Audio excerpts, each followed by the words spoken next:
Good evening. We are back from executive session. May I have a motion and a second to approve the minutes listed below from December 15th, 2025 and January 5th, 2026?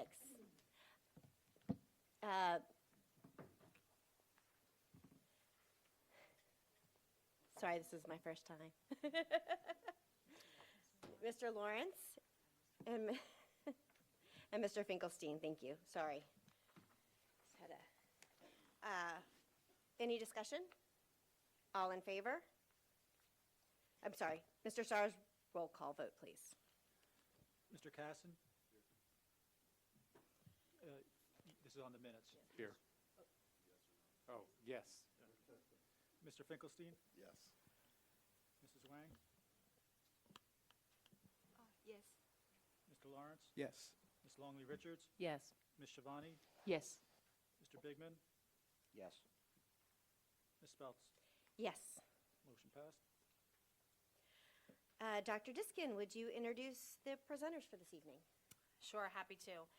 Tonight, as part of board training, we have our ethics training presented by the Bush Law Group, Ms. Alyssa Weinstein, and she's here to inform the Board of Education on the rights and rules of the ethics, code of ethics, and to explain what are some of the ins and outs and what you can and cannot do as a board member. I didn't realize I was first.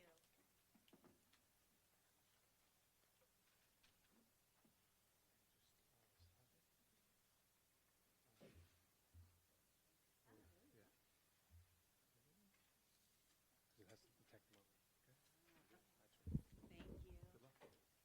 All right, thanks for having me here tonight. Is everybody able to hear me? I hate to use microphones. Are we all able to hear me? Because of the live stream? Okay. Oh, God, I hate using microphones. Okay, does that work? Okay. My name's Alyssa Weinstein. I'm an attorney with the Bush Law Group in Metuchen, New Jersey, and I've been asked to present on the annual ethics training for the board. This can be a topic. I've given presentations on ethics that are as short as 15, 20 minutes or as long as 2 hours, and I promise I'm not going to do that to you tonight. I've been asked to keep this to around 15 to 25 minutes. If it needs to push a little closer to a half hour, don't shoot the messenger, but I'm going to try to make this, it can be a dry topic, but I'm going to try to make it as relevant and conversational with you as we can, because it's a very important topic. So, when I say conversational, chime in.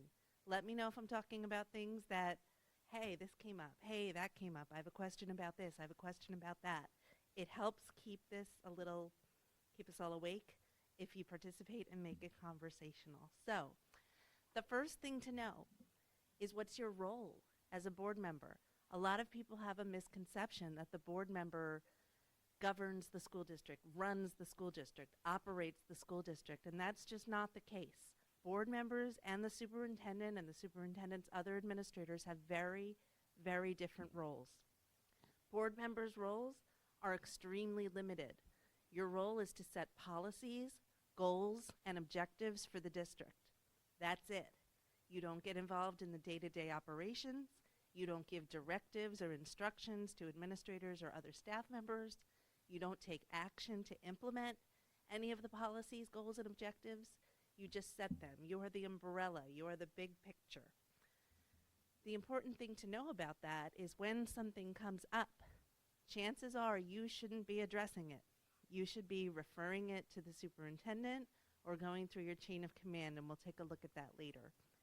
Another important thing to know is that as board members, individually, none of you have any authority. You only have authority as board members when you are acting as a whole, making decisions for the board at a publicly constituted meeting. There's a really, really important act out there called the Open Public Meetings Act, and it talks about how public entities like the Board of Education have to do everything out in the sunshine. We can't be doing anything in private. So all of the action that we take when it comes to running the school district, managing the school district, overseeing the school district, has to happen at a constituted meeting with a quorum of the board. You can't take any individual action.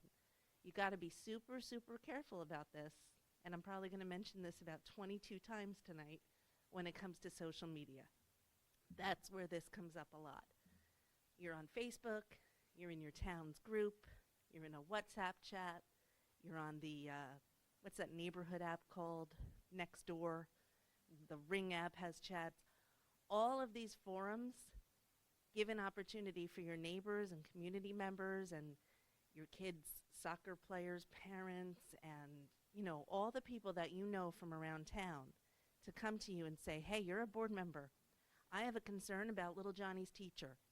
I have a concern about the curriculum. I have a concern about a book in a library. I have a concern about your policy on transgenders in bathrooms. I have a concern about the budget. It could be a myriad of things. When members of the community come to you with this, your role is not to address that concern. Your role is to guide that person as to the best person to talk to, and usually that's the superintendent. So we have to be super, super careful, especially in places like Facebook, where we have an opportunity to chime in and try to help. We all think that we're trying to be helpful. It's actually extraordinarily harmful to the board when we do that. It creates divisiveness, it creates strife, it creates conflict, it creates drama. We want to make sure we're being professional, staying in our lane, directing inquiries, concerns, questions to the appropriate people who run the day-to-day. And we're staying out of that. We're just the conduit to direct those things to the appropriate administrators. The superintendent's role is to operate the school district on a day-to-day basis. The superintendent does that throughout the month, comes to you at the board meeting, provides you with information. Here's what's going on with this, here's what's going on with that, and provides you with recommendations. Here's who I think we should hire, here's what I think we should budget, here's what I think we should contract with, whatever the case may be. And your job as the board members is to vote yes or no on those recommendations. Your job is not to make your own recommendations. Your job is not to do your own investigation or your own research. Your job is to take the information that the superintendent brings to you, and it's a yay or a nay or an abstention or a recusal, and we'll talk about that in a little while. Okay.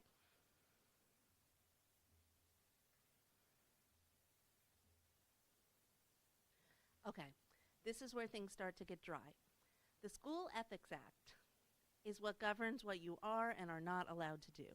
It contains a million little provisions. A lot of them sound the same. When I do my 2-hour presentations, we go through each of them. We're not going to do that tonight. You guys should be reading that on your own. You have a responsibility to do that. If you don't all have a copy of that already, there's 2 parts to it. There's the prohibited acts part, and then there's the school ethics part. If you don't have those, let me know, and I'll provide you with copies of those. You should familiarize yourself with them because we're not going to go through them one by one tonight. What I am going to do is go through and highlight some of the key provisions that I've seen get people in trouble. So I do a lot of work directly for boards. At the Bush Law Group, we represent 100-something boards as their counsel in some capacity. In addition to that, I have a client called New Jersey Schools Insurance Group, which assigns me to litigated cases for other boards. That's where I get a lot of my ethics work. So I have a lot of experience through the insurance, and we'll talk about that in a little bit, defending board members against ethics claims. And I can talk to you from experience about the types of things that I notice that keep coming up over and over and over again. So the first thing, this list of prohibited acts in 1224, it's mostly about conflicts of interest. We can't own a business that contracts with the board. We can't get involved in negotiations with the teachers union if our spouse teaches in the district. Very simple things like that. One of the biggest provisions of the School Ethics Act that people get dinged on when they have claims filed against them is 24B. Use of your official position to secure unwarranted privileges, advantages, or employment. The thing about that is that the SEC looks at the perception to the public about whether you've used your official position to get something that you didn't deserve, not whether you actually secured those privileges. So They look at the perception. The SEC's eye to this is what would the public think, not what actually happened. So we have to be extra careful and err on the side of caution anytime something comes up where we think perhaps somebody out there who doesn't know how all this works might think I've been using my official position to secure something unwarranted. An example of this, I represented a board member in another district whose wife worked for the district, so she was a union member. He recused himself from all union the negotiations and votes on union type things. But when the school district renegotiated its health plan and went from, I'm just making this up, but from Horizon to United Healthcare or whatever, he didn't recuse himself from that. And the reason he says he didn't is because it didn't benefit his wife. The switch in health plans was actually costing them more money and giving them worse benefits. So he justified the fact that he didn't have to recuse himself from that because he didn't actually secure a benefit. SEC looked at that and said, oh, no, no, no. The public doesn't know about your personal finances. The public would perceive that as you using your official position to get involved with something that impacted your wife, and they don't care that it actually didn't work to your advantage. They just care about the perception, and he got a violation for that. All right, direct or indirect financial involvement, it's kind of self-explanatory. Again, if we own a business, the contract's with the district, or if somebody decides they want to hire our child, things like that. People read this 24C and they stop right there. Well, I didn't have any financial impact. And they forget to read down to the second sentence of that provision, that you're not allowed to get involved in anything where you or your family has a personal involvement. The term personal involvement is so unbelievably vague that you should probably be recusing from anything that could potentially touch on anything that involves you or your family. I use the word recusal. We talk about abstention, we talk about recusal.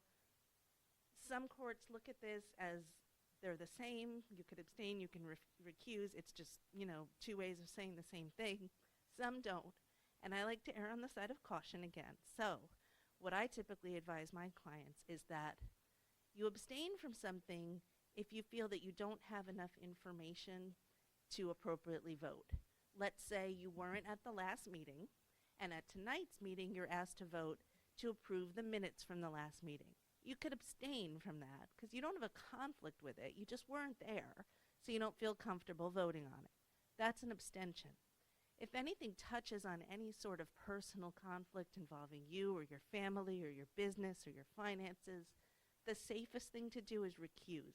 Recusal sends a stronger message to the public than an abstention does. Recusal says, not only do I not feel like I have enough information to get involved in this, I don't want to even touch this with a 10-foot pole because of this potential conflict of interest. It flags for the public that you're doing the right thing, and SEC likes to see that.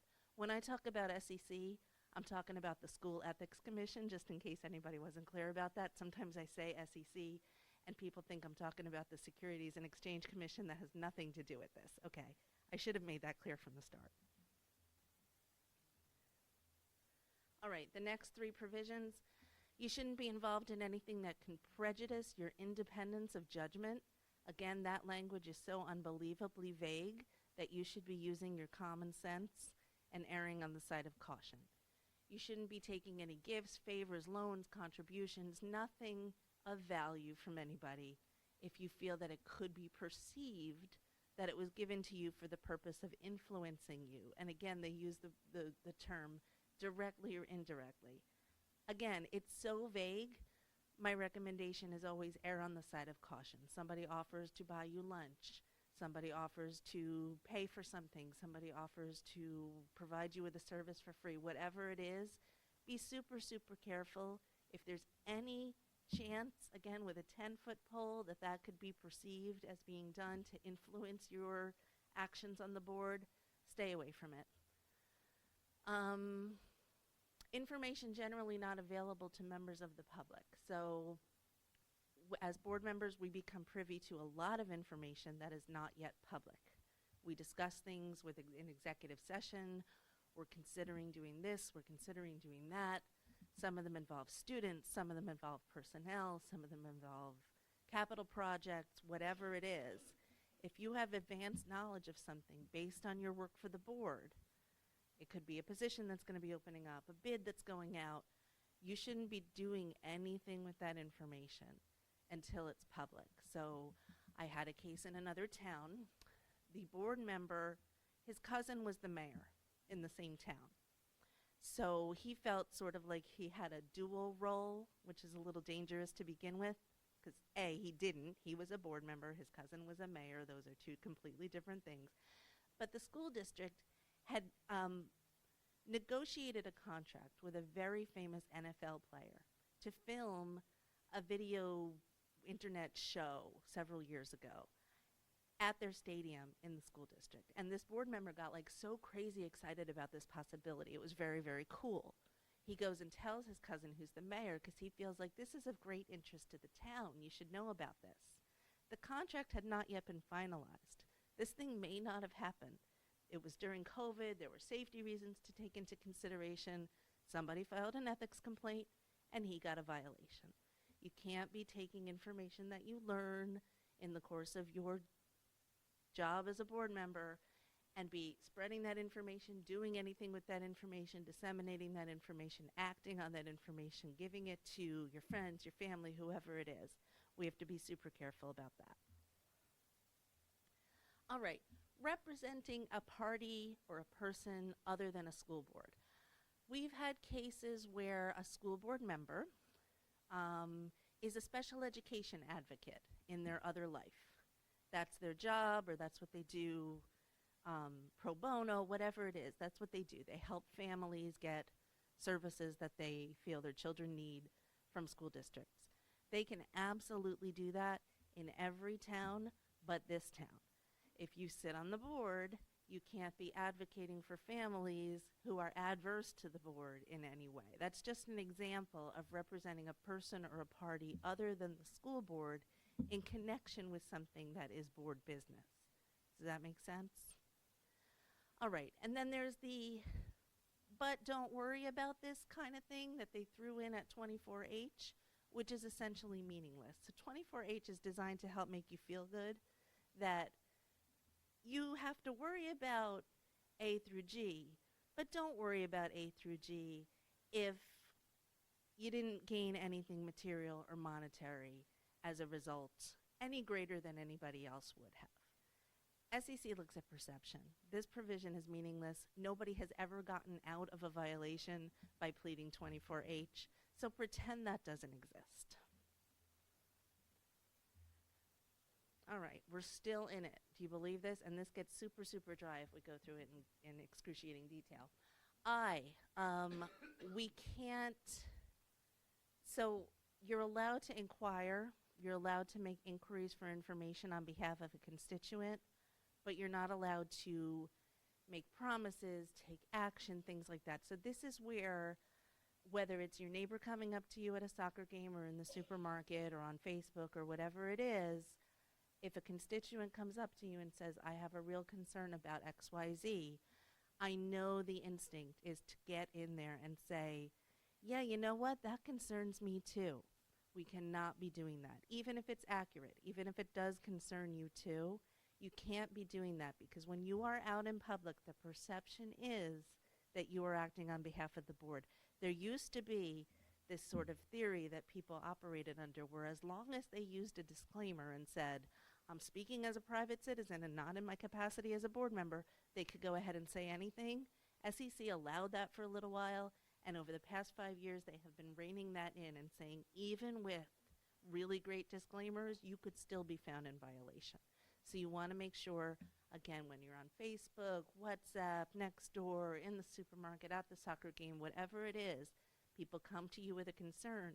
You don't say, yeah, I have that concern too. You don't say, wow, we got to do something about that. You don't say, I'm going to handle this for you. None of that.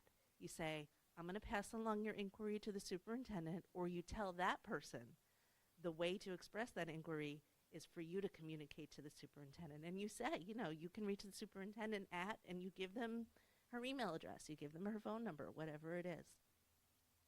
All right. You're also allowed to represent yourself in negotiations concerning your own interests. But again, since SEC looks at perception, this provision is essentially meaningless. You should just pretend that J doesn't exist the way you're going to do with H. And then K does not apply to you because that's for members of the New Jersey School Boards Association. And that wraps up the first list of what the School Ethics Act tells you can and cannot do. Yeah. I have a quick question about the I. Just assume like parents, like Rich, the board member, they would express some concerns or something to us.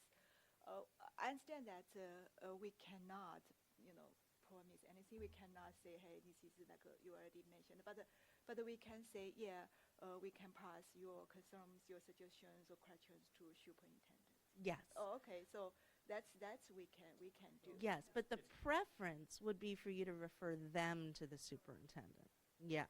The preference so would be basically like a reference. Okay, it's basically say, hey, if you have these questions, follow the channel, reach to principal, reach to the teachers, reach then to super. But if the parents still think, they already, kind of like, go through the whole communication process, but they still, so can I say this? They say, can I say, I can bring your concerns to I would be very cautious about that. The preference would be for you to refer that person to the superintendent. Say you can reach the superintendent at XYZ. Which they oftentimes do. Basically, I cannot explicitly to that parents or the whoever residents, but can I kind of like reach, offline to superintendent, say, hey, I hear something, some parents kind of, say something they concern. Would you like to, I would like to, bring this to you. You can make the superintendent aware of something, but your first goal should be to get them to contact the superintendent. That's I say. Yeah. After that, you can make the superintendent aware of it, but then you cannot say, I'm going to handle this for you. Oh, no, that's definitely. I'm going to make sure the superintendent gets back to you. Right. It's basically like what I just says. I can, if I, the parents, they talk something, and good or bad, it's everything. Then I can, if I feel like, maybe. I can talk. So I can also clarify that a little bit. So from our chain of command, you would also first probably reach out to either myself or Priya or Ms. Shivani as the vice president. So you do that so basically first. like we, as an individual board of education, we have kind of like channels to give those that back to because parents will then say to you, but I tried that and it didn't work, and you can't do anything more than that. I understand. Yeah. That So that's so we can also go into more detail on that at another point, but let's continue with the presentation. Yeah. Thank you. I do believe that Milburn's channel of communication is to go through the board president first. Every district has their own way of wanting the communication to happen, and that's they all have the right to have those. But if I could just ask you one question, could you re-clarify the role of the board member in relations to questions or comments that are made from the public and how they should be directly handled? Yeah, essentially you have no role. Your role is either to stay silent or to give the public information about how they can express their concern to the right people. That's it. That's literally, and I know it sounds snippy and it sounds flip and it sounds, terse, but that essentially is it. When you are on Facebook or wherever it is and a community member expresses a concern, you have no role. Zero. And if you choose to get involved, you're putting yourself in danger, you're putting the board in danger. The very most you should be doing is saying, here's the superintendent's contact information, or our next board meeting is Monday night at 7, hope to see you there. That's it. Getting involved in anything beyond that. That's I agree. That's basically like social media. Yeah. Yeah. Is that what you were looking for? Okay. All right, then we move into the second part of the School Ethics Act. So that first part all the prohibited acts, they call them prohibited acts, it's essentially conflicts of interest, applies to both board members and administrators. This second part, which is the code of ethics, applies to only board members. So lucky you, you get another set of things that you have to keep in mind. One is that you're going to uphold and enforce all the laws. That's pretty obvious, no need to talk about that. Two is that you're going to make decisions for the welfare of the children of the district as a whole. You're going to not make any decisions that don't meet the needs of children because of race, creed, sex, whatever it is. You're going to make decisions based on the needs of the children in the district as a whole. That's self-explanatory. C is where a lot of people get dinged. I'm going to confine my board action to policymaking, planning, and appraisal. This is what we talked about in the beginning. That's your role. You don't get involved in the day-to-day. You also don't get involved in doing anything until you've talked to the stakeholders. You don't get involved in doing anything until the superintendent has brought you the information about, this is what we looked at, this is the information we've gathered, this is the data, these are the people who are going to be affected. That's all the jobs of the administrators. They bring you that information, and then you confine your board action. They use the word confine. Think about what that means. It's narrow. It's like being stuck between two walls. It's a very narrow lane that you're required to stay in. 4D is the same thing. Your responsibility is not to administer the schools, but together with your fellow board members, see that they are well run. That means no micromanaging, no involvement in the day-to-day, no directives to administrators or staff. You can't be telling staff members, admins, or anybody else in the school district, I want you to do this, please do that, give me this data. None of that. You don't make those decisions. They bring you what's relevant, and then you vote yes or no. That's your role. All right, E, no personal promises, no private action that may compromise the board. This is another area where SEC looks at perception rather than actual harm. So when they talk about, I don't know why they group these things together because they're kind of different. Personal promises, obviously, you can't be doing. You can't be out there telling people, yeah, I'm going to get that fixed for you. Yeah, I'm going to talk to that teacher. Yeah, I'm going to address that for you. No personal promises. Private action that may compromise the board is much broader, much vaguer. Basically, we don't want to do anything in our private lives that could make the board look bad. Crazy broad, err on the side of caution. Don't be posting racist things on your personal Facebook page. That's private action, but people see you as a board member, and it could make the board look bad. Again, they look at perception rather than actual harm. So if you come in with a defense that, there really were no consequences, everything's fine, it doesn't matter. All right, refusing to surrender independent judgment to special interest or partisan political groups. This comes up a lot during election season. People file claims against each other for taking endorsements from groups like the NJEA and other groups. You're allowed to do that as long as it doesn't surrender your independent judgment.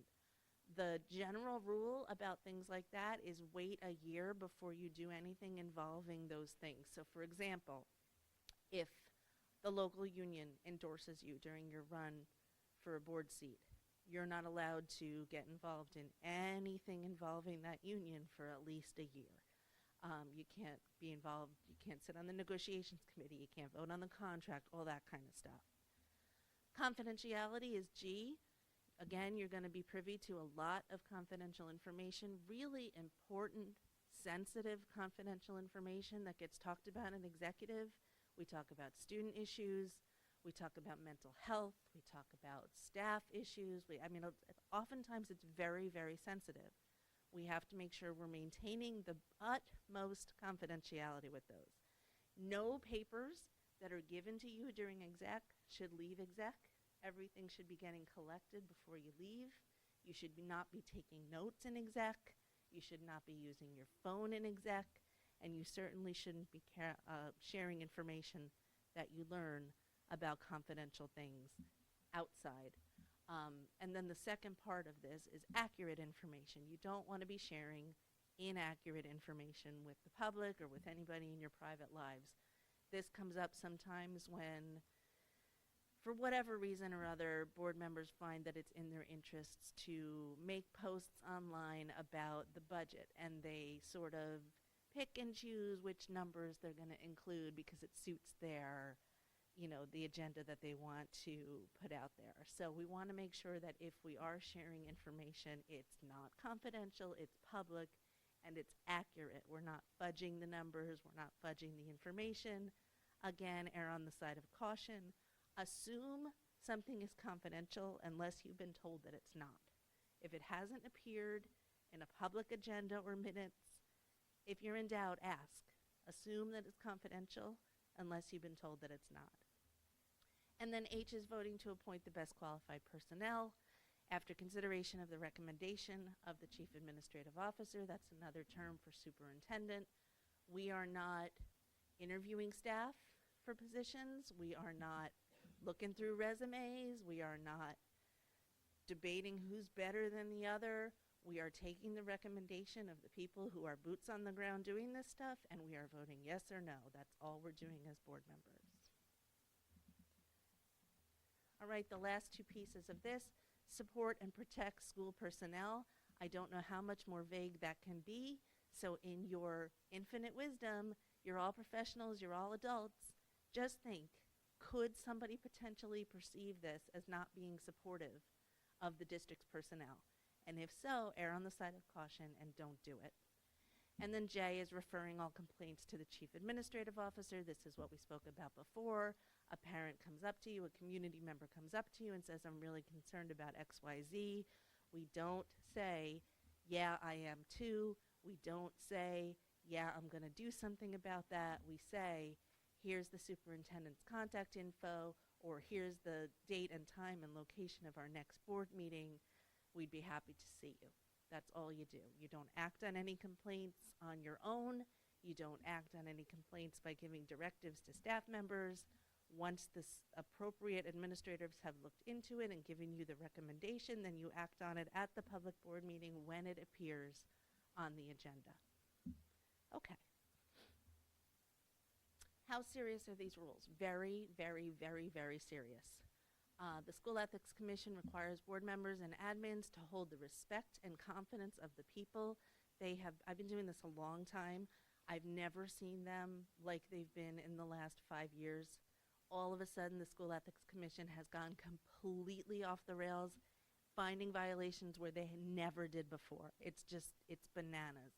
So we have to assume that if it even starts to look a little questionable, they're going to find a violation. Be super, super careful. They interpret the act broadly and strictly. They routinely discipline board members for engaging in conduct that creates they use the words justifiable impression. That's what I've been calling the perception. If it looks like it could possibly violate the public trust, even if it doesn't, they're going to ding you on it. Most importantly on this is reliance on the advice of counsel is not a defense. So as good as I am at what I do, if I tell you something's okay, doesn't matter. If it's not okay, they're going to ding you on it, and they're not going to care that you spoke with me or Mark or any other attorney and they told you it was okay.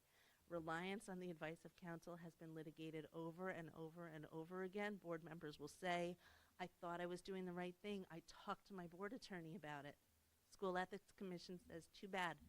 Reliance on the advice of counsel might get you a lower penalty at the penalty phase, but it will not get you out of a violation. All right, consequences. Let's say you do have a complaint filed against you. There are some definite consequences. This is unavoidable. You're going to expend time, energy, and money on defense costs. You're going to be stressed out for a very long time. I had a case with a 2019 docket number, meaning it was filed in 2019. It just resolved. We're talking almost 7 years later. So these things, I mean, some of them are done in 8, 9, 10 months. Most of them take about 2-3 years. Some of them take 7 years to resolve, because I'll talk to you about how these things go. They essentially go up and down and up and down and up and down through the various decision makers before there's a final decision. So you could be dragged along in this forever. and it distracts you from important board business. The board should not be tied up worrying about and defending board ethics complaints. You should be free to engage in the business for which you were elected, which is, representing the people on this public board of education. If you are found to have violated the act, there are 4 different penalties that could be issued to you by the Ethics Commission, running from least to most severe. First is a reprimand. They call it private. It is not private. I'll tell you why they call it private when we get to censure. A reprimand is a declaration that you did something wrong. It doesn't get published per se or formally adopted as a resolution at a public board meeting, but SEC puts it on their website. Every SEC decision that's ever been issued is on their website. So if somebody's looking for it, they say they don't publish it, it's on their website.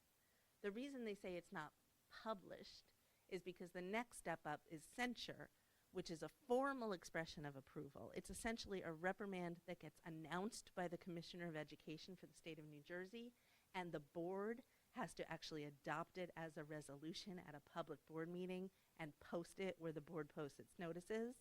So it's a reprimand on steroids. The next step up is a suspension for a designated period of time. Usually when board members are suspended, it's for like a few months. And the worst penalty is removal, immediate removal, or termination of the school official. So we don't want to be involved in any of these things. So let's look at some common situations where these things come up. How are we doing on time? I feel like we're not doing so great on time. We can breeze through some of these things if they're not particularly relevant to you. Tell me how much time you'd like me to keep going, and then I'll breeze through. Nobody? 5 more minutes? All right, so these things tend to come up we're going to breeze through it, during election season. Key takeaways from this: disclaimers are no longer foolproof, but you still better make sure you use them. When you're using campaign materials for your own campaign during election season, or if you're endorsing other people, you want to make sure you're using really, really clear, visible, bold, bright, big disclaimers. Again, if somebody endorses you, you want to avoid involvement in anything involving them for board business for a full year. There's so much more to talk about, but we'll just breeze through it. Social media, we've talked about a lot of this before. Again, School Ethics Commission used to say a disclaimer was enough to get you out of a violation. They do not do that anymore, but you still better have it on there. And you want to make sure not only do you have a disclaimer when you're posting something that could potentially be interpreted as a board statement, you want to have it at the top of your Facebook page, on the left side in like the info section of your Facebook page. You want to have it all over the place. Sometimes when people are running for election to a board seat, other people create a Facebook page for them.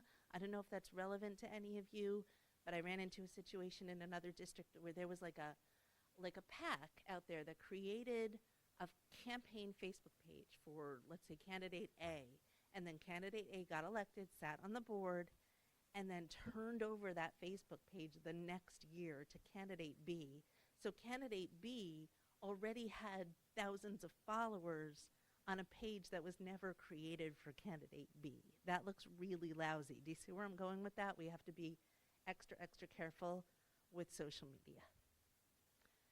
This is the channel of communication that we were talking about. If there is an inquiry regarding a teacher, that's the route that you take. Regarding PTO, that's the route that you take. Regarding curriculum, that's the route that you take. And the board member chain of command always goes to the board president first and then to the superintendent. So let's make sure we're sticking to that.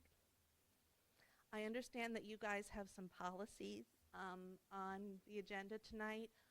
To the extent that these policies, I know this is kind of tiny up there, but one of them involves public complaints and how we're going to handle those.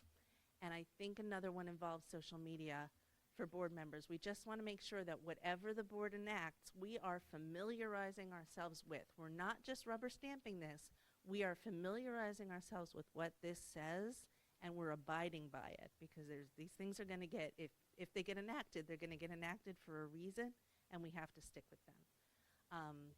We've talked about a lot of this before on social media. We don't want to be sharing confidential information, inaccurate information. We don't want to be disparaging school personnel. We have to be careful not only about things that we are posting, but shares of other people's content, retweets, whatever they're calling it now out there. I'm sounding like a really old person, but you know, the concept of taking content that was generated by other people and pulling it onto your own page or your own account, you don't get out of a violation just because you didn't create it. If you pull it into your own account, it is considered yours. Confidential information, these are the types of things that we can't be discussing. Personnel, HIB, student discipline, special ed, student records, legal matters. It's real sexy to talk about stuff with our families and with our friends when the board gets sued or something crazy's going on. We can't be doing that. Contract negotiations, anything discussed in executive unless and until it's disclosed in public. Anything discussed in committees unless it appears on the public agenda. Only the public agenda items are public. Personal involvement, we can't demand that school personnel investigate anything. We can't independently investigate anything. When I say we, I mean board members cannot be taking it upon ourselves to look into something for ourselves or to somebody else. We need to refer that through the chain of command to the appropriate people. You can volunteer in the schools, but be very, very careful about that. If you are a class parent and you come in once or twice a year with cupcakes, that's one thing, that's fine. If you are somebody who is in the schools constantly every week doing something, working closely with students, working closely with staff, that's probably not a great idea when you're a board member, because people will see you as acting in your role as a board member even if you are not. So it's going to depend on the frequency and the depth of involvement. You can be passively, intermittently involved, not giving directions and things like that, but you really shouldn't have a regular presence in the school in your private life. Let's see, obviously if your child's involved in something, you can't be a part of, not only can you not vote, you can't be part of the discussion, you can't be in the room in executive when things are being talked about that involve anybody, you, your child, your family, things like that. If an issue seems borderline, you should err on the side of caution. We're going to skip through this, but you're going to have noticed that when you read through the School Ethics Act, which I know you're going to do, you're going to find references to immediate family members, relatives, and others. Some of the provisions prohibit you from doing anything involving immediate family members, some prohibit you from doing something involving relatives, and some prohibit you from doing things involving others. So these slides, which I can share, through your super, will describe to you who falls in each of those categories. Collective bargaining, we talked about this a little bit.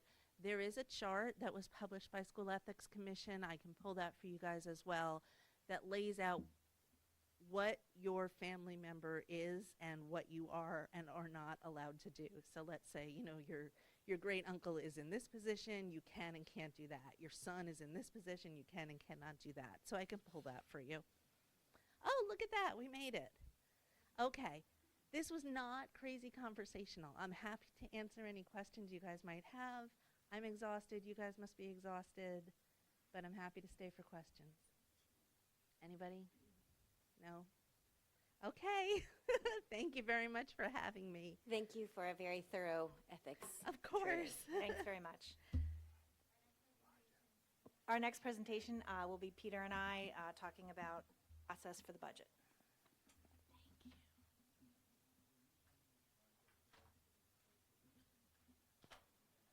Madam President, while they're getting set up, can I just have a point of order? Earlier, we voted on the approval of the minutes, and it occurs to me that I was not at the December meeting as a member of the board, so I'd like to have that record corrected by the secretary to say that I approved the January minutes and abstained from the December approval, if that's okay. Mr. Stars? Does any board member have an objection to that? Okay, then. You as well? Thank you. Thank you both.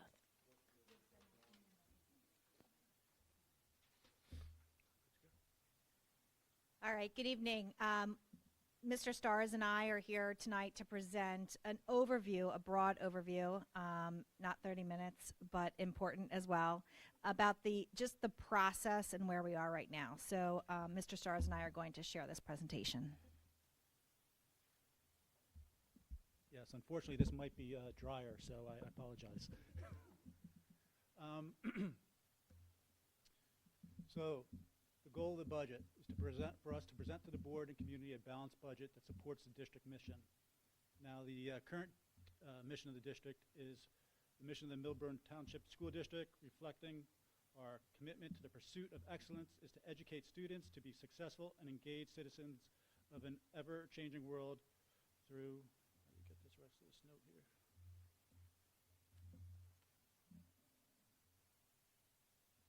Anyway, I'm sorry. But obviously the budget's goal is to meet the mission of the district. This next slide here gives you what the budget supports. Gives you a perspective on the size of the district. Our enrollment count as of October 15th was 4,454 students. We have full-time equivalence number of employees of 891. The square footage that we have to maintain at our facilities is over 800,000 square feet. We transport over 2,100 students a day, and our operating budget is $112 million, which supports all these numbers above there. So this gives you a nice view of what needs to be provided for. In regards to the budget calendar, this past October, we requested actually in the end of August, beginning of September, we asked all the budget managers, the directors, supervisors, et cetera, to submit special requests. These are special requests that are above and beyond their per pupil allotments that they get on an annual basis. So these are things that they normally can't fund within their regular operating budget. Now, between November and coming April, the administrative team is working and refining on the budget. In December, the Finance, Facilities, Sustainability Committee spoke about revenues and what some of our projections were. We'll talk about that in a little bit. Today is our first public presentation. There will be many more concerning the budget. In February, typically, the governor releases the state aid 2 days after their budget address. However, being a new governor, they have some leeway into when they give their budget address. So we're actually probably not expecting that budget address to be in March, which may condense our timeline a little bit here. Through the months of February and April, again, the Finance Committee is having conversations about the budget and what we're going to be presenting. But on March 9th, right now it's scheduled for the approval of the tentative budget. Key word there being tentative. This budget gets submitted to the county. It is a balanced budget, revenues equaling expenditures, but it is for the county to review for a bunch of checklist items that they go over, and they can come back with questions and the like. Once they approve the tentative budget, that allows us to advertise it for the public hearing. As discussed, if the state aid release is later than normal, we might have to push that meeting back a little bit because give us more time, but the March 19th is the deadline that we have to submit to the county. So right now, May 4th is our scheduled public hearing on the budget and possible board adoption of the budget. Typically, most Board of Educations do that at the same meeting. However, if it does not occur, the board adoption does not occur on that day, we have to May 14th to officially adopt the budget.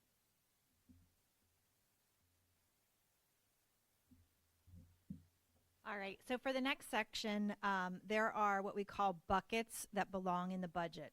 The majority of it goes to your personnel, which I will get to in a minute, but I just wanted to explain the large, high overview of what goes into a budget. So first we have curriculum instruction. What are the resources? What are the things being used in the classrooms for the teachers to help promote learning for students? That is one of the greatest expenditures that you also have. For example, we're looking in next year for our K through 5 ELA programming and things of that nature to support our students. This budget is submitted and discussed between our curriculum and instruction directors, our assistant superintendents, and the cabinet as well. The principals play a very big role in that, as well as supervisors, talking about what it is that we need to make sure that we're consistent in our curricular outline. Enrollment, as we know, enrollment can go up and down. We look at our grade levels, we look at new housings, programs that are coming in that we need to be able to support our students in an enrollment. Capital and maintenance, Mr. Starr has mentioned, is talking about our facilities and thinking about the things that we need to fund to make sure that our buildings are up to date and that they're functioning for the well-being of our students. We've also talked about, and you'll hear tonight, more about the turf fields, and that is a project that we're very interested in. The biggest aspect of your budget is the personnel. It is meeting salary and benefit obligations. As you know, our benefits did increase in health benefits, and that will be a challenge for all school districts across New Jersey, not just Millburn. In addition, technology, this is our not only what we see in front of us of students using our Chromebooks and computers, but it is also the infrastructure that we build to maintain safety and security among our district. It includes things like cameras, it includes things like our telephone systems, all the operational things that, you know, we may not see on the outside. And of course, transportation. We have route costs for our children for busing, and as you know, we have subscription busing here, but those will all be considerations as we look at our budget. So looking at the revenues and what make up our revenues, obviously the biggest is the tax levy. It's close to 90% of the budget is funded through the local tax levy. State aid currently is about 7%. Budgeted fund balance is about 2.1%, and everything else is about 1.6%. That includes investment income, subscription busing is included in there, use of facilities, things of that nature. So some of the assumptions that we are using to develop next year's budget, we're budgeting to the 2% tax levy cap. We will probably also have to use the health benefit waiver as well, which allows us to go over 2%. As you saw earlier this year, we spoke about benefits that we had to make we were part of the state plan, and their increases were to us were going to be about 28%. We moved out of the state plan, fortunately, but that increase is still 25%. It gives us a better opportunity moving forward to have more flexibility in future years, but still we're getting hit pretty hard for next year's budget. We're also preparing for a $300,000 state aid reduction. Again, we won't find out for sure till after the governor's budget address.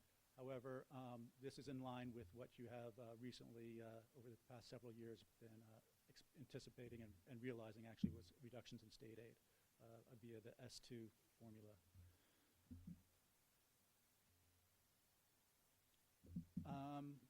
Again, on the expenditure side, 82% is salaries and benefits. It's a labor-intense operation at the business of education.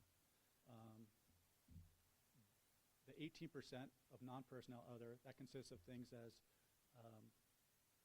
out-of-district tuition, transportation costs, utilities, legal fees, supplies, textbooks, maintenance.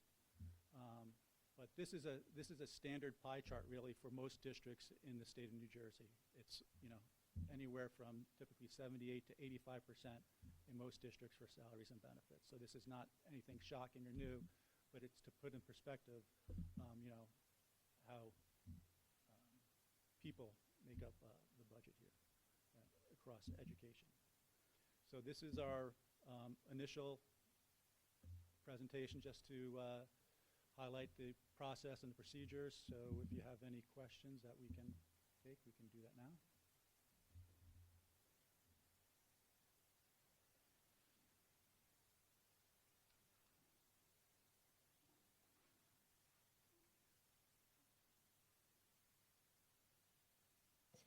Any questions? All right, thank you. Thank you both.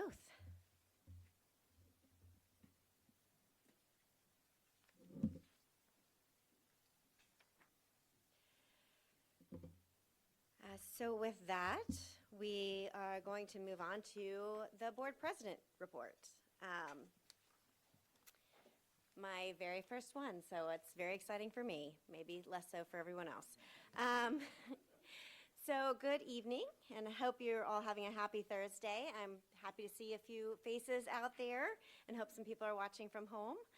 As I've mentioned, since this is my first official president's report, I'd like to say how deeply honored I am to have the opportunity to serve as president for this board. I am really fortunate to share this table with some really talented and dedicated community members, and I promise to do my best to live up to your expectations. Second, in the last couple of months, I've gotten the opportunity to see the work and effort of the staff and administration from a slightly different angle. An incredible amount of progress has been made to date to modernize the district, and we still have many, many exciting ways to grow.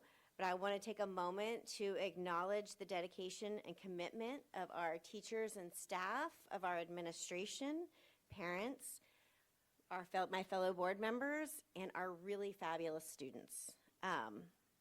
Also, as you're going to hear in some of these upcoming committee reports, progress is continuing at a rapid pace across the board. The strategic plan is moving quickly, and I was really impressed with the participants' energy and contributions at the last meeting. We still need to roll up our sleeves and continue the hard work needed to build successes in our district, but I'm really confident we're up for it.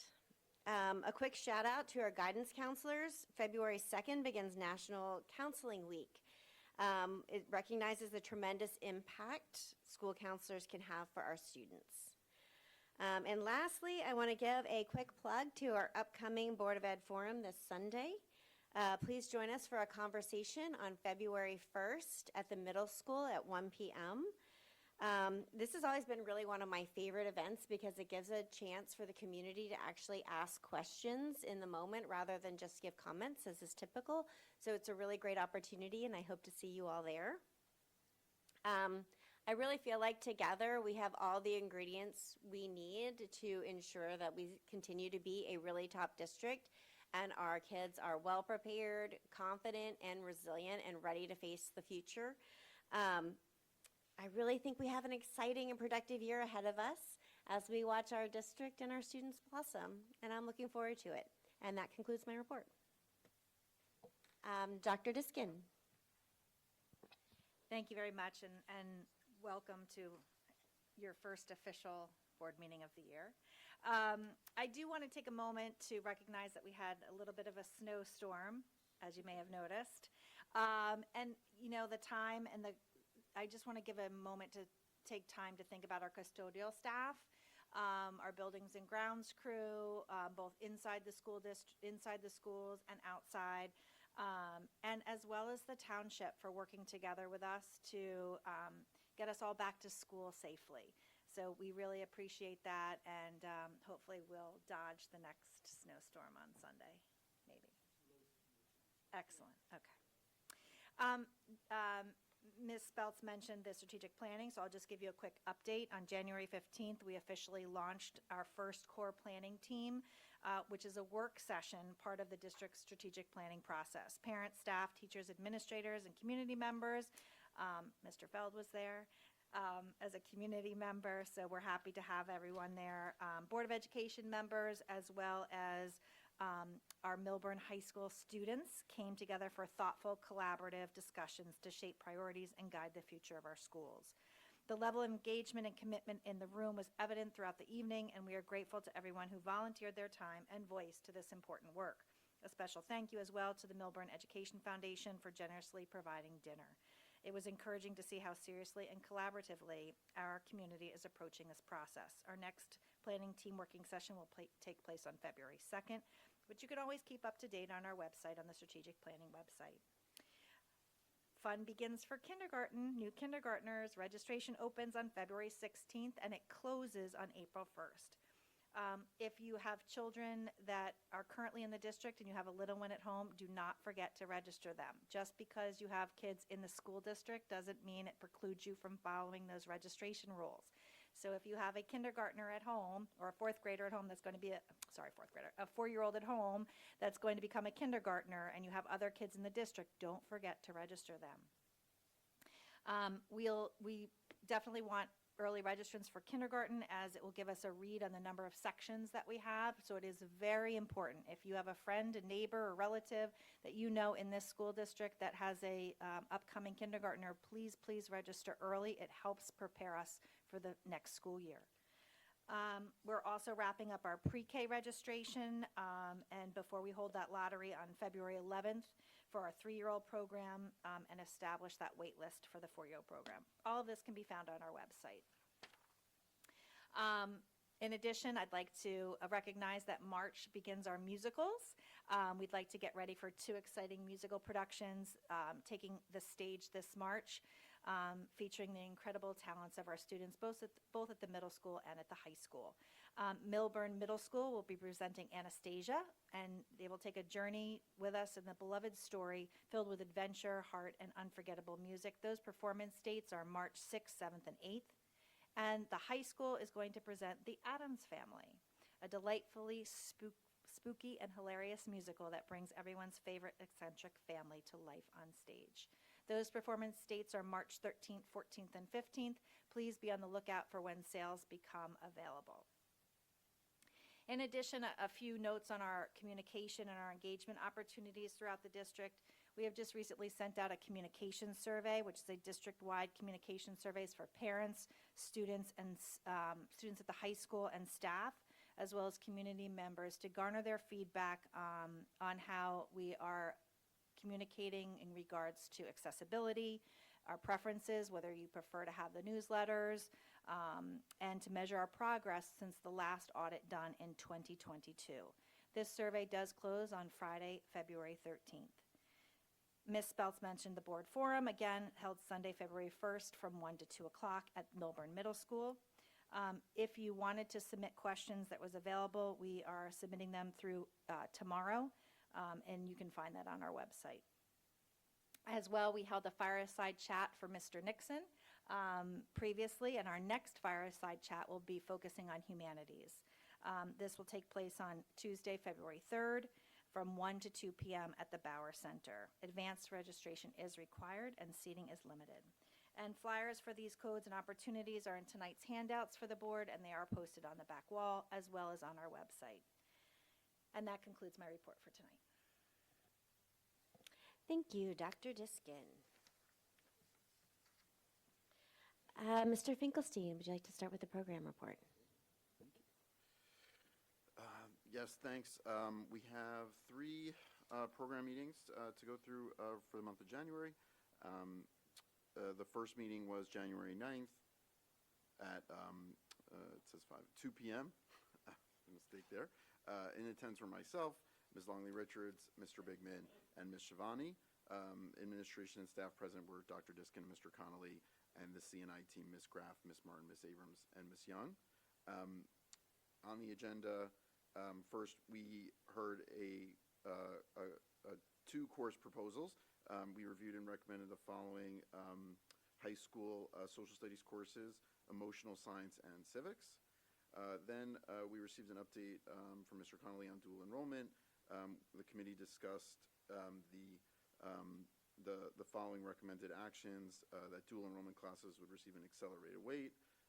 They would be offered as open enrollment classes, and criteria is going to be limited to prerequisites needed for success in those courses. Placement guidelines will be considered, but they will not prohibit access. The goal is to be open and to allow students to challenge themselves in the dual enrollment experience. Next, the committee discussed and moved forward with the new World Languages Honor Society criteria. That's for implementation next school year. After that, Ms. Abrams went through the new, that went through a proposal for a review and evaluation of the K through 5 ELA program. And then, so that's to come. We didn't actually hear it. It was a proposal to sort of, to hire a consultant to assist with that review. Mr. Connolly then reviewed the YouTube policy and explained how YouTube is integrated into many software platforms used by teachers and highlighted some of the safeguards for the students. And then the CNI directors presented the final review of the pathways presentations with a focus on the math and the science pathway presentations, which will be presented to the board and the community at the February board meeting. Finally, the committee, there's two left, sorry. The committee discussed midterms. Mr. Connolly highlighted directors and supervisors were working with teachers to refine midterm assessments, aiming to provide students with exams that assess their knowledge and understanding of the content. And then there was a very brief discussion of Science Olympiad. And that concluded that meeting. The next one is shorter. The next meeting was Friday, January 16th at 2 p.m. Attendees were myself, Ms. Lonely Richards, Mr. Bigman, and Ms. Speltz as substitute. Administration and staff were Dr. Diskin, Mr. Connolly, the CNI team, and high school principal, Mr. Nixon. First, Mr. Connolly proposed and draw the committee's attention to the return to the music instrument sampling program for fourth graders, and actually provide students an opportunity to try a new instrument. The committee was then also given another update on the midterms exams at the high school. There was a discussion of goals for the program committee for the rest of the school year, and then another brief Science Olympiad update. And then finally, the January 23rd meeting, also Friday at 2 p.m. Attendees were myself, again, Ms. Speltz again as substitute, Mr. Bigman and Ms. Shivani. Dr. Diskin, Mr. Connolly were present. From the CNI team, we had Ms. Graff, Ms. Martin, Ms. Young, and then from guidance, we had Ms. Alvarez and Ms. Soa. First, Mr. Connolly highlighted the Curriculum Connection newsletter for district staff, which showcases work across the district and provides some key information. I think there's a copy for board members at your seats tonight. Mr. Connolly also shared a copy of the Seton Hall University Project Acceleration MOU, which is on the board agenda tonight. There was an update on the program of studies for 25-26 for the high school. And then we reviewed a proposal for a new textbook for grade 7 world history, middle grades world history 2019 survey student by Savis, which is also on the agenda for tonight for approval. Next, the committee reviewed some course name changes, a list of course name changes for the next school year. And those will also be in the program of studies. There was also a brief discussion for the administration that they were going to review college prep level courses, CPB and CPA. And that is actually it. Thank you. Sorry, they're new minutes Thank you for that. style, so it's a little choppier than usual, but we'll get used to it. Very well done, very informative. Ms. Shivani? Okay. New format for me as well. All right, so the Governance Committee met on January 20th at 5:30 p.m. Board members present were myself, Ms. Abby Spells, and Ms. Longley Richards. Administrators present were Dr. Diskin, Mr. Arlington, and Ms. Soa. Staff present was Ms. Terry Hecht. On the agenda, we had updates on counselor positions. Ms. Soa provided updates on 2 school counselor vacancies, 1 interim replacement at the middle school and 1 tenure track position at the high school due to retirement. She outlined several possible pathways forward, and the committee offered input to help vet those options. A recommendation is on the agenda tonight to move forward with 2 interim appointments, allowing the district to maintain continuity of services. The next on agenda was a residency matter. Non-conflicted members of the committee who were eligible to participate did so in a discussion of a residency matter in accordance with legal requirements, and as we just heard from the ethics training, details of this discussion cannot be shared publicly. Next on the agenda were district goals update. Mr. Arlington and Ms. Hecht provided updates on the progress of two district goals, the policy audit and the communications audit. Both initiatives remain on track. The community encourages community members to participate in the recently released communication survey, as Dr. Diskin just pointed out. This will help measure growth over time and inform continued improvement efforts in this area. Policies. Several policies are slated for approval at tonight's board meeting. The committee reviewed these policies in advance, raised questions, and discussed them during the meeting. Some of these discussions were prompted by a recent policy alert provided by our policy provider, Strauss Esme, while others were part of our ongoing policy audit and continuous improvement efforts. The committee recommends that the full board approve these policies. On the personnel front, Mr. Arlington provided an update on the Milburn High School vice principal search. Initial screenings and introductory interviews have been completed. First round interviews are underway, and a recommendation is anticipated mid-February. On the personnel report, also, Mr. Arlington reviewed this month's personnel report and provided contextual details. Notes were shared with the full board on Friday, January 23. As personal matters cannot be discussed publicly, this portion of the discussion remains confidential.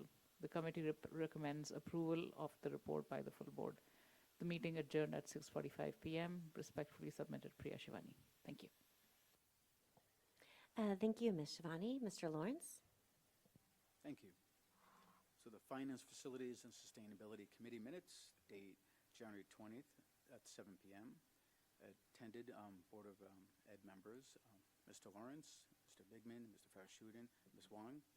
Administration, Mr. Storrs, and Dr. Diskin. Project updates. The committee was updated on the following district projects. High school, auditorium renovations, looking for downstairs TCO, that's temporary certificate of occupancy, next Friday. Newly ordered railings will delay balcony approval into February. AV install completed. Air handling unit installed and operational, project to be punch listed. Roofing project has punch list items remaining. Middle school, weight room conversion is complete, waiting final walkthrough and closeout paperwork.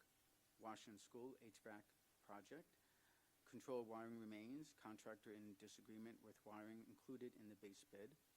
South Mountain HVAC upgrade, project is complete, waiting on final walkthrough and closeout paperwork.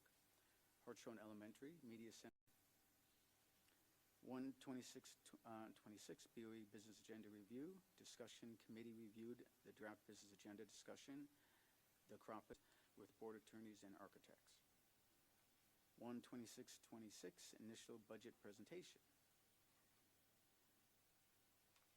Of course, by the way, the dates that I mentioned, 126, was moved because of the snow to today. Discussion. The committee reviewed the first draft of the initial budget presentation that will be presented today. Recommendation, none at this time.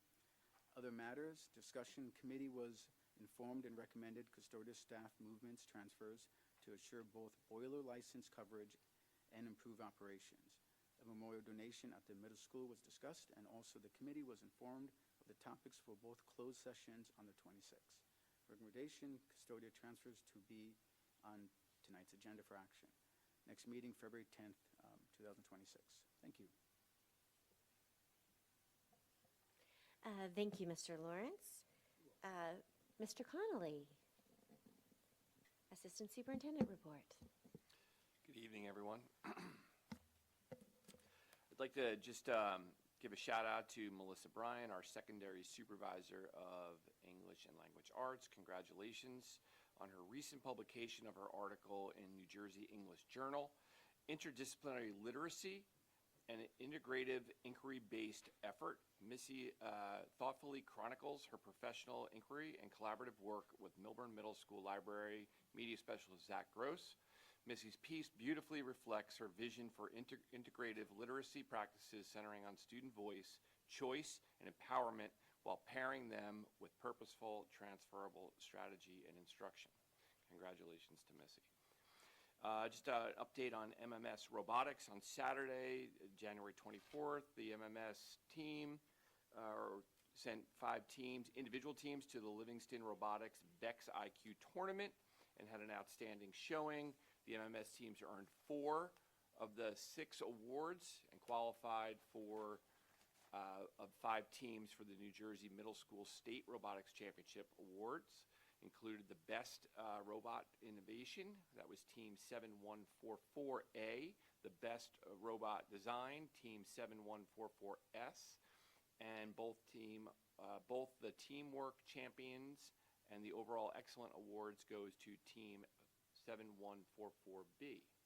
The teams will compete again on January 31st and February 22nd before advancing to the state championships at the NJIT on March 15th. Congratulations to the MMS robotics team. Junior at MHS, Olivia Schidler. Congratulations to Olivia, who is one of 5 finalists nationwide to be named in the President's Own United States Marine Band 2026 Concerto competition. Concerto, excuse me, my bad. Concerto competition for the high school musician. Olivia will compete live on February 14th in Washington, D.C. And then just an update on the World Read Aloud. The World Read Aloud, celebrated on February 4th, highlights the importance of reading aloud in supporting children's literacy, imagination, and connection. This day reminds families and staff that sharing stories at home, at school, builds vocabulary, comprehension, fosters a lifelong love of reading, and strengthens the bond between parents and children through the joy of storytelling.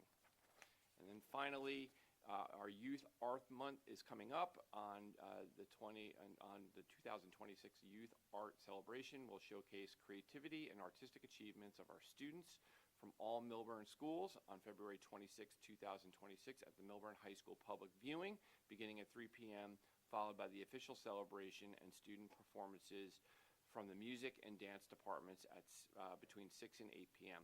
This event highlights student artwork across a range of media, celebrates the Youth Art Month, and brings together Millburn school community to honor our students' talent and creativity. We hope to see everybody there.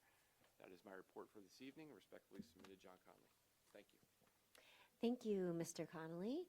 And then one of the highlights of the night are student representative reports with Ms. DeTore and Mr. Ruddy. Thank you. Good evening, everyone. After a weekend of snow, students returned to Millburn High School on Tuesday to complete their midterm exams.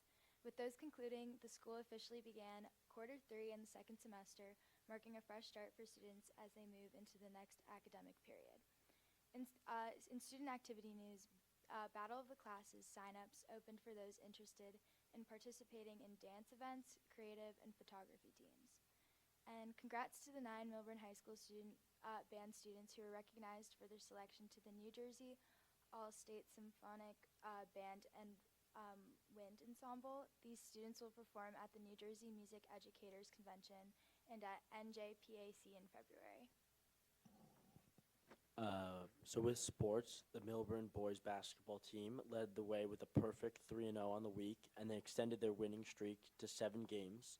The highlight came this Tuesday in a 97-78 shootout win over Irvington, where junior Chase Redler exploded for 43 points and reached his 1,000-point milestone for his career. For the girls, Millburn basketball had an impressive 64-39 win over Nutley, and the victory pushed them to 10-3 overall. In fencing, the boys added another victory on Wednesday against St. Peter's Prep to improve the record to 9-2, while the girls had another home win against Oaknall to also improve the record to 7-4. Thank you, and have a good night. Thank you so much. It's so great to see the combination of like academics and sports. It's an impressive group of kids we have there. Before we move on to public comments, do any board members have any questions or comments about any of the reports? Ms. Shivani? I just had a question, maybe Mrs. Stars, just an update on the high school auditorium, because the musical is also coming up.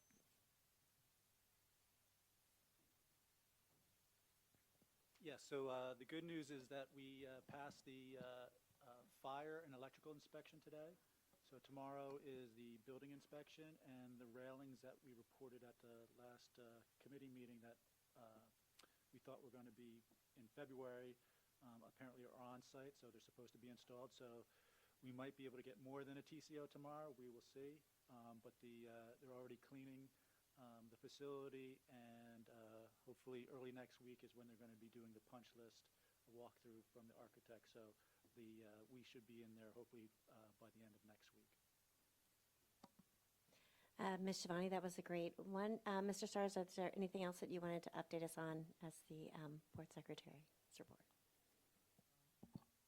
I can talk about the custodial transfers that are on the agenda tonight. As you know, there's a recommendation to transfer and adjust several members of our Buildings and Grounds team. We shared the operational reasons for these changes with both the Governance and Finance Committee last week.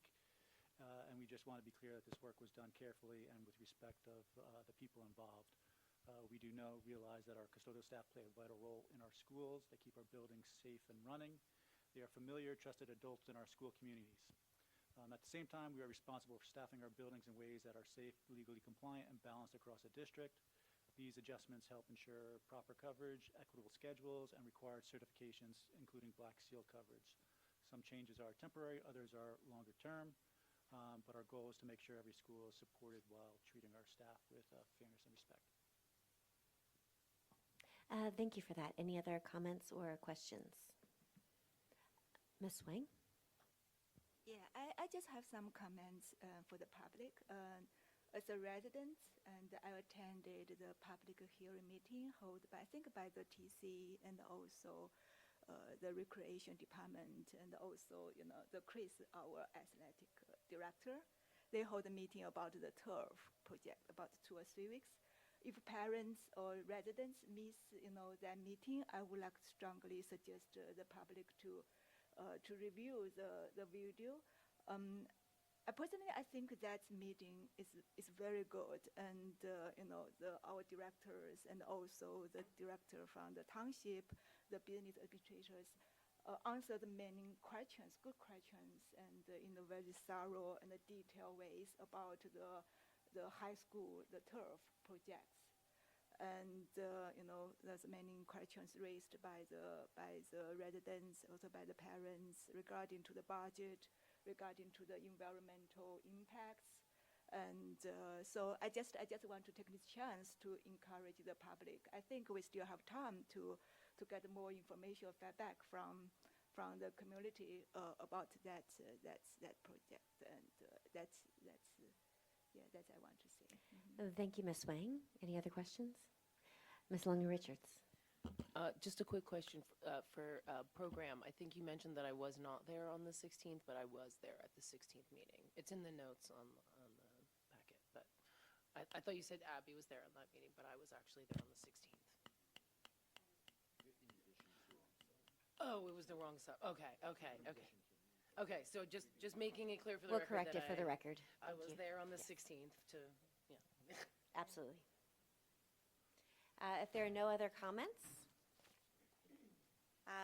we will move on to public comments. Please state your name and address for the record. Public comments will be limited to 3 minutes. And responses to question and comments will be posted to the district website before the next board meeting or within 10 school days.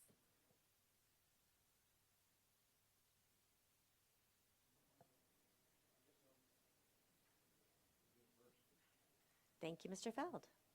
I'm Jeffrey Feld, live in Alexander, Short Hills, New Jersey. The presentation you had on ethics was excellent. Please share that slide deck with the public. I cannot emphasize the importance of the social media warnings to you because it's very changing. Also, I recommend that each of you maintain a separate email address for board communications, because that's becoming an issue on various local government issues, like not using your personal, have a dedicated email address. I wish you luck on doing the budget, because since our last meeting, the state's taking efforts to take over Lakewood because of declining enrollment, their transportation costs, and special ed costs, Hackensack and Perth Amboy discovered major shortfalls.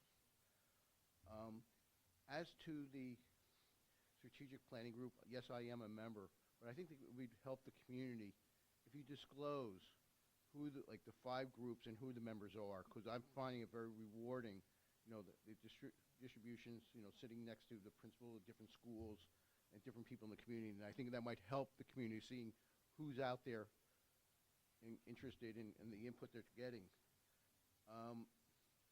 One of the changes that caught my attention, I thank you because you published the attachments. I don't know how to really phrase this, but British lit. One of them you might want to use the word like post-World War I rather than using the word colonialism because of the fights that people are having on wokeness, oppressor versus oppressed. But if you I understand British literature and monsters like Frankenstein, but to use colonialism, I don't know if that's really a message that we want to be giving, because our role is to teach kids how to think, not what to think. That's a general comment. Also, I did not know, because of COVID, that the state prohibits a school to have education during a snowstorm. And that's something that you might want as a group to say we should have an option. Either the school is open or closed, but because of the technology changes, that we should be able to use that option. I just may throw that out, that the board maybe look into that and whether that's something that the board and the unions would like to do, that if we have these major storms, that we don't lose a day. Thank you. Thank you, Mr. Feld. If there are no other comments, we'll move on to any discussion of the board agenda items.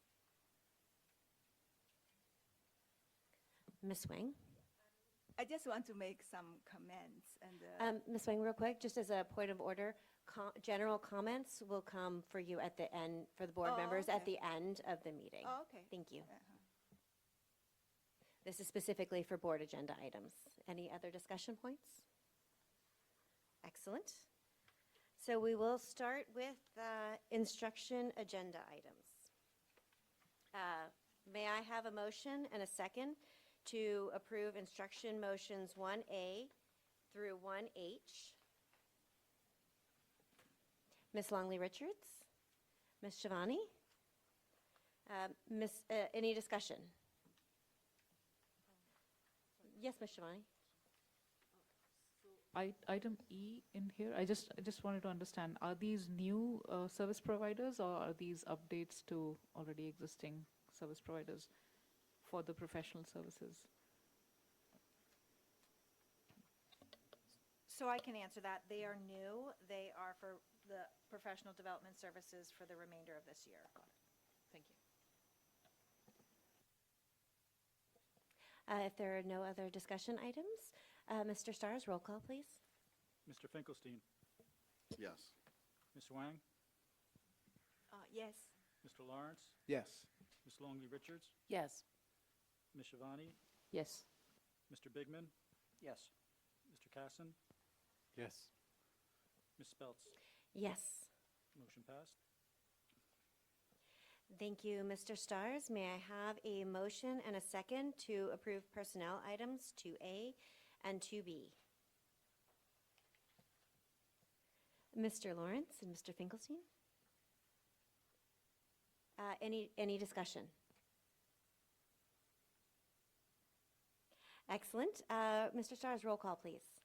Ms. Wang? Yes. Mr. Lawrence? Yes. Ms. Longley Richards? Yes. Ms. Shivani?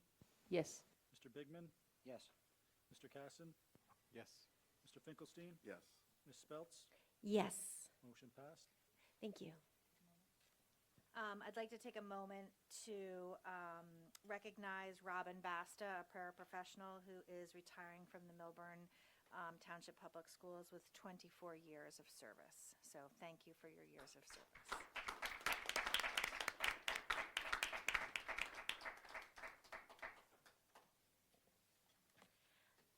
And And on to business agenda items. May I have a motion and a second to approve business items 3A through 3N? Mr. Bigman? Ms. Shivani? Thank you. Any discussion?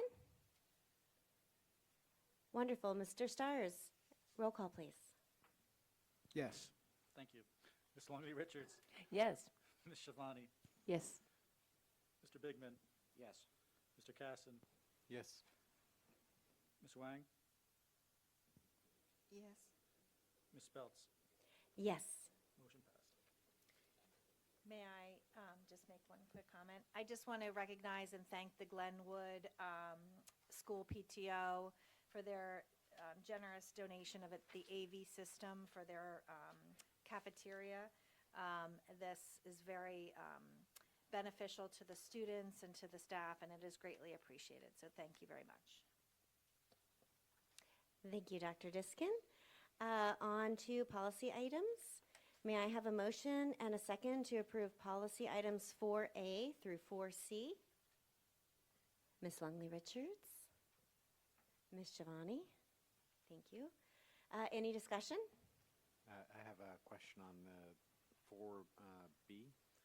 The 4A is the abolishment of certain policies, and 4B is the first reading of what I understand to be replacement policies, but do they go into effect at the time of the abolishment of the first policies that are being abolished in 4A, or do they have to have a second reading first?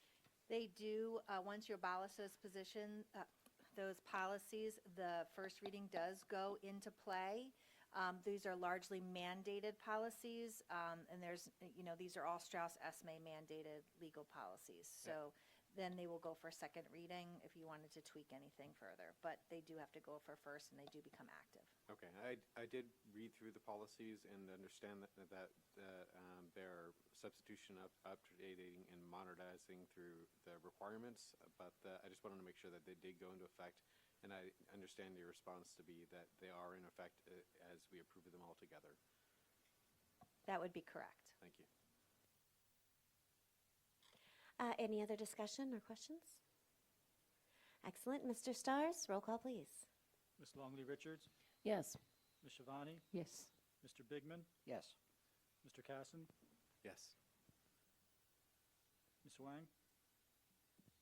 Yes. Mr. Lawrence? Yes. Ms. Speltz? Yes. Motion passed. Thank you. We'll move on to old business. Any old business? New business. Any new business before we move on? All right. Second round of public comments. Again, please state your name and address for the records, and public comments will be limited to 3 minutes. All right, wonderful.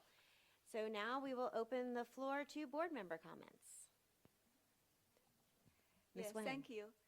Yeah, as a board member, I attended the strategic core meeting, and that's the first time. That's the first meeting. It's a very good meeting discussions, with the teachers, administrators, and the students. And the group I attended is about the safety and the wellness. And I think in that group, we identified, kind of like mentioned, a very important word, and I just want to discuss here, belonging. We said it's very important and critical to, to let students to the sense of the belonging for our students. But in that meeting, also, I would like to take the chance to discuss. As a resident, as a parent, also as a board member, I think it's also equally important for us to help foster, to help strengthen the sense of belonging in our teachers. And I think that's very important. So my standing, the sense of belonging, for our teachers, I think is respect our teachers' professionalism, and trust our teachers. We believe they care our, students. They do their best to help our students. So that's the comments I would like to take the chance to kind of like, to say that. So that's, Thank you, Ms. Wang. Are there any other comments? Mr. Casson? Thank you. This is a comment I should have made last week, or last meeting, but I had butterflies in my stomach. I just wanted to thank the Millburn community for your faith in voting me into this position. I hope I reward that faith, as I'm sure the other candidates who won as well do. I also want to thank the administration for being so welcoming and educating me into the role that I now play, and I hope I can live up to that service as well. And I really want to say thank you to all the teachers, custodians, and administrators for all their hard work and dedication. I really am impressed with everything I've seen so far. Thank you very much. Any other comments? Okay, may I get a motion and second to adjourn the meeting? Oh, we're getting more hands this time, huh? Mr. Lawrence, Ms. Wang, thank you. All in favor? Meeting adjourned.